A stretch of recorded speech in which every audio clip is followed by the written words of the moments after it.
কুয়াকাটার part 2 ভিডিওতে আপনাদের সবাইকে স্বাগতম।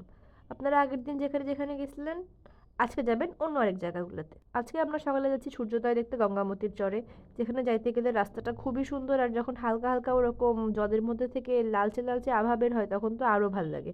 আর এই যে যাইতে যাইতে যে ভাঙা গাছগুলো দেখা যাচ্ছে এবং এক সাইডে সমুদ্র, এক সাইডে এরকম ভাঙা গাছের মধ্য দিয়ে আমরা ভ্যানে করে যাচ্ছি, ভ্যান না ইজি বাইক আর কি।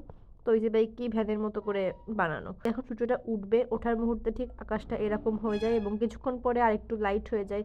সূর্যের মাধ্যমে প্রকৃতির এই চেঞ্জটা দেখতে এত ভালো লাগে এবং এখানে দাঁড়ায় দাঁড়ায় জলের এই আওয়াজগুলা শুনতে অনেক ভালো লাগে। গল্প করতে করতে আজকে আপনাদের বলে দিব যে আপনারা কুয়াকাটায় কোথায় কোথায় থাকতে পারবেন এবং কি কি খাইতে পারবেন এবং কি কি এক্সপ্লোর করতে পারবেন। আপনারা বিচের আশেপাশেই, কুয়াকাটা জিরো পয়েন্ট যেটাকে বলে তার আশেপাশেই আপনারা থাকতে পারবেন এবং অনেক অনেক হোটেল আছে। আপনারা প্রি বুকিং দিয়েও আসতে পারেন বা সিজনের টাইমে এসে বুক করাটা একটু কষ্ট, তো আপনাদের আগে থেকেই বুক করে আসলে ভালো হয়। আপনারা চাইলে একদম বিচের সঙ্গেও থাকতে পারেন, মানে বিচ থেকে হাঁটা ডিস্টেন্স বা এর থেকে আরেকটু দূরে ডিস্টেন্সেও থাকতে পারেন। মোটামুটি 1-1.5-2 হাজার টাকায়ও আপনারা রুম পেয়ে যাবেন। 1,000 টাকা রুমগুলো অতটা ভালো হবে না, বাট এর উপরে উঠলে আরও বেশি ভালো হবে। মোটামুটি আপনারা 2-2.5-এর মধ্যে পার ডে খুব ভালো মতো রুম পেয়ে যাবেন। এবং কুয়াকাটায় একটা জিনিস কি দেখেন, পিছের সূর্য এটা একদম জলের মধ্যে থেকে ওঠে, মানে মনে হয় যে জলের মধ্যে থেকেই সূর্যটা উঠতেছে, এরকম ফিল হয়। কক্সবাজারেও এরকম মনে হয়, বাট এতটা জলের মধ্যে থেকে উঠতে আমি দেখিনি। এখানে বসে বসে দোলনায় শুয়ে শুয়ে সূর্যোদয় উপভোগ করতে অনেক বেশি মজা লাগে এবং পাশে দোলনাও আছে, আবার এই হ্যামক টাইপের এই জিনিসগুলোও আছে। তবে এখানে আপনারা একটু বসবেন, তখন লোকজন আসবে না টাকা নিতে, কিন্তু আপনি যে উঠতে যাবেন তখন দেখবেন কোত্থেকে লোক চলে আসছে টাকা নেওয়ার জন্য। তো এটা কুয়াকাটা কক্সবাজারেও এরকম, কুয়াকাটায়ও এরকম। তো আপনি যেখানেই বসবেন না কেন, বসার সময় কেউ থাকবে না, ওঠার সময় লোকজন চলে আসবে। গঙ্গামতির চর থেকে বাইকে করে আবার লাল কাঁকড়ার বিচে যাওয়া যায়। তো বাইকে ওরকম 15-20 মিনিট লাগে যাইতে। আপনারা চাইলে এই গঙ্গামতির চর থেকে লাল কাঁকড়ার বিচে যাইতে পারেন, আমাদের অবশ্য যাওয়া হয়নি।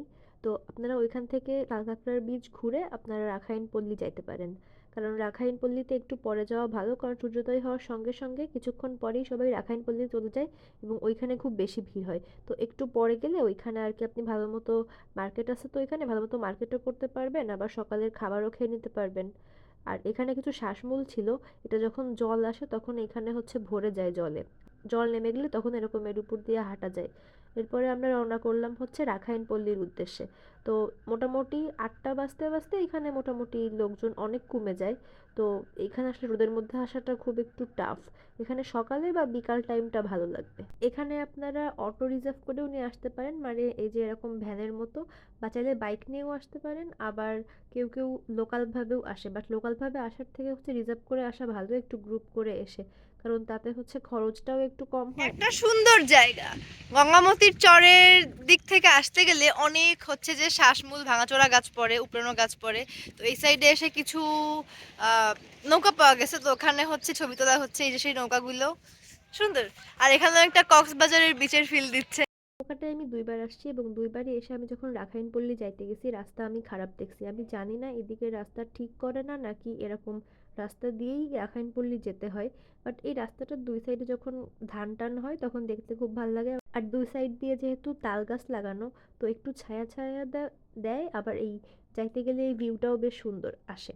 আর এখানে একটা সুন্দর ব্রিজের মতো আছে, বাট ব্রিজটা খুবই লিকলিকে টাইপের, মানে একটা গাড়ি বা 2টা গাড়ি পরপর যাইতে গেলে মনে হয় যে ব্রিজটা ভেঙে যাবে। তো আমার মনে হয় এগুলো একটুখানি সংরক্ষণ করা উচিত, যেহেতু ট্যুরিস্ট স্পট। তো আমরা হচ্ছে এরকম একটা ভ্যানে 5 জন উঠছিলাম। এখানে দেখলাম যে আরও অনেকে ওঠে, প্রায় 6-7 জন বা 8-9 জনও ওঠে, বাট কিভাবে যে বসে আই ডোন্ট নো। আমরা 5 জন বসতেছিলাম, তাই মনে হচ্ছিল যে একটু কেমন গ্যাদারিং টাইপের হয়ে যাচ্ছে। মানে যাইতে যেতে আমরা কিছু মাটির রাস্তাও পেয়ে গেলাম। তো এইটা অনেকটা মাটির রাস্তা টাইপের ফিল দিচ্ছিল। আর 2 সাইড দিয়ে গাছ, বেশ ভালোই লাগতেছিল, বাট প্রচণ্ড ধুলা, অনেক বেশি পরিমাণ ধুলা। তখন তো ধান সব কেটে ফেলছিল, এই জন্য দেখতে একটু কেমন মানে সব কিছু ফ্যাকাশে ফ্যাকাশে লাগতেছিল। এরপর আমরা চলে আসলাম রাখাইন পল্লীতে, এসে সবাই খাওয়া দাওয়া করলো। এখানে আপনারা বেশ কয়েকটা হোটেল পেয়ে যাবেন, এখানে আপনারা পছন্দ মতো ডাল, খিচুড়ি, তারপরে পরোটা, ডিম ভাজি, এনিথিং আপনারা খাইতে পারেন। তো এর পাশেই হচ্ছে রাখাইন যে মার্কেটটা, ওইটা রাখাইন তাঁতপল্লীও আপনারা দেখতে পারবেন এবং তার পাশে হচ্ছে রাখাইন জাদুঘর আছে।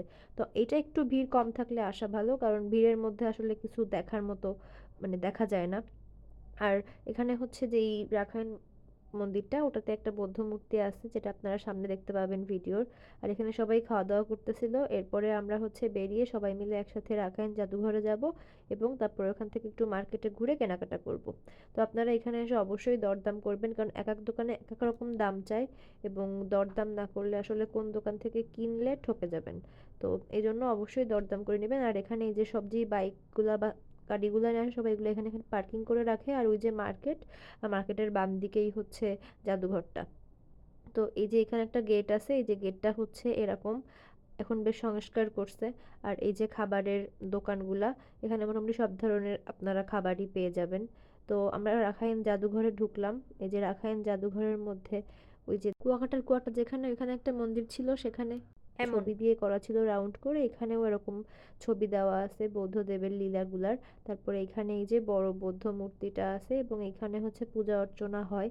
যখন এদের কোনো প্রোগ্রাম হয় তখন সবাই এসে পূজা অর্চনা করে। এই যে এত বড় একটা বুদ্ধ মূর্তি, এটা অনেক বড়, বেশ অনেকটাই বড়। তো এর চারপাশে হচ্ছে আরো কিছু কাজকাম করতেছে। আর এখানে মিষ্টি পানির কুয়া আছে, প্লাস আরো কিছু ডেকোরেশন করতেছে। এই যে কিছু নির্মাণাধীন মেডিটেশন সেন্টার আছে, এই যে মিষ্টি পানির কুয়াটা এরকম। ম্যাক্সিমাম বৌদ্ধ মন্দিরগুলা বা রাখাইন যে মন্দিরগুলো আছে সবগুলাই এরকম একই টাইপের, এরকম ত্রিভুজ শেপের বা এরকম একই স্ট্রাকচার টাইপের থাকে। আপনার আগে ভিডিও দেখছিলেন, ওইখানেও এরকম স্ট্রাকচার ছিল। এরপরে এখানে কিছু জিনিসপাতি বানাচ্ছিল, ছবি টবি তুলতেছিল অনেকে। তারপরে আমরা এখানে একটু গাছের এরিয়াতে বসে একটু জিরাই নিয়ে বিশ্রাম নিয়ে তারপর একটুখানি গান টান করলাম সবাই মিলে একসাথে। তারপরে আমরা হচ্ছে গেছিলাম রাখাইন মার্কেটে। ইচ্ছা মতো সবাই যে যার মতো মার্কেটিং করলো, কারণ এখানে হচ্ছে রাখাইনদের নিজস্ব হাতে বোনা আপনি যে কোনো কিছু মানে জামা, শাল, তারপরে শাড়ি এগুলা পাবেন। তো শালগুলো আপনারা নিতে পারবেন এবং শালগুলো আসলেই বেশ ভালো এবং কম দামে বেশ ভালো ভালো শাল পাবেন। তো একটু দরদাম করলে বেস্ট। তো আমরা দুপুরে চলে আসলাম হোটেলে। হোটেলে এসে আমরা দুপুরে প্রসাদ পাইলাম, এই যে অনেক বেশ প্রসাদ। এরপরে হচ্ছে আমরা বিকালে বের হয়ে গেলাম, বিকালে গেলাম আমরা ঝাউবনের উদ্দেশ্যে। তো ঝাউবন 0 পয়েন্ট থেকে প্রায় 1-1.5 কিলোমিটার দূরে। তো আপনারা যদি গায়ে এনার্জি থাকে তো আপনারা হেঁটে যাবেন, আদারওয়াইজ আপনারা বাইক বা ইজি বাইক নিয়ে নেবেন, নাহলে হেঁটে গেলে আপনাদের ম্যাক্সিমাম এনার্জি খরচ হয়ে যাবে। এবং একটু আগে আগে বের হবেন, না হলে ঝাউবনে ছবি তুলতে পারবেন না, সূর্য যাবে ঠুস করে ডুবে। তো আমরাও যাচ্ছি যে মোটামুটি সূর্য ডুবে যাচ্ছিল প্রায় প্রায়। তো আমরা অ্যাট লাস্ট এখানে এসে পৌঁছাইছি। এই যে পিছে হচ্ছে ঝাউবন, ওই যে হ্যালো গাইস, পিছে ঝাউবন, কুয়াকাটার ঝাউবন হেয়ার।